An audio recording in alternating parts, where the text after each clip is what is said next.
हत्या प्रकरणासंदर्भातल्या टॉप 9 बातम्या। बीडच्या जेलमध्ये वाल्मी कराड आणि सुदर्शन घुलेला मारहाण। कराडने खोट्या केसमध्ये अडकवल्याच्या रागातून महादेव गित्ते आणि अक्षय आठवलेने मारहाण केल्याची माहिती। मारहाणीनंतर महादेव गित्तेसह 4 जणांना छत्रपती संभाजीनगरच्या हर्सुल कारागृहात हलवलं। वाल्मी कराडच्या सांगण्यावरून मारहाण झाली। सीसीटीव्ही फुटेज चेक करा, महादेव गित्तेचा दावा। तर वाल्मी कराडचे कारागृह अधीक्षकांच्या कार्यालयात बसून प्लॅनिंग। 10 जणांनी मिळून माझ्या पतीला केली मारहाण, महादेव गित्तेंच्या पत्नीचा आरोप।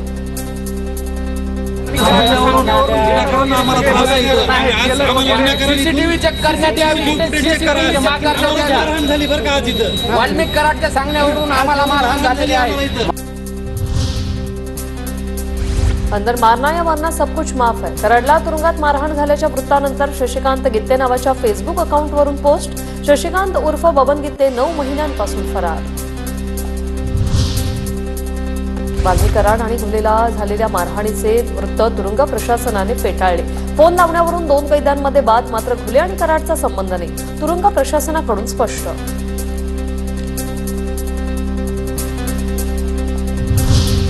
महादेव गित्ते आणि सनी आठवलेकडून वाल्मी कराडला मारहाण। कराडने खोट्या गुन्ह्यात अडकवलं। जेलमध्ये जाण्याआधी गित्तेचा व्हिडिओ। सुरेश धस यांची माहिती।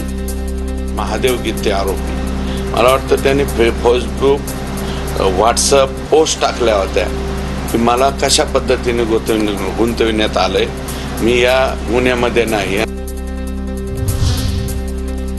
वाल्मी कराड आणि सुदर्शन घुलेचे अनेक शत्रू आहेत, त्यांना बीड तुरुंगात ठेवण्यापेक्षा नागपूर अमरावती तुरुंगात शिफ्ट करावं।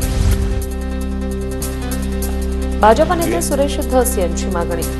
तर आकाला दिली जाते, मग आका आणि त्यांचे जे समर्थक आहेत यांना सगळ्यांना अमरावती जेल किंवा नागपूर जेलला का पाठवलं जात नाही?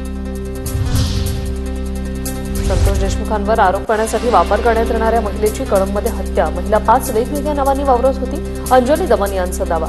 बीड जिल्हा पोलीस अधीक्षकांकडे दमन यांनी माहिती मागवली।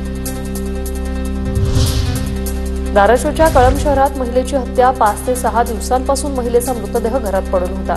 मनीषा कारभारी बिडवे असं मृत महिलेचं नाव, मात्र देशमुख प्रकरणातील ती महिला नाही। तपास सुरू, संबंध आढळल्यास सांगू, डीवायएसपी पवार यांची माहिती।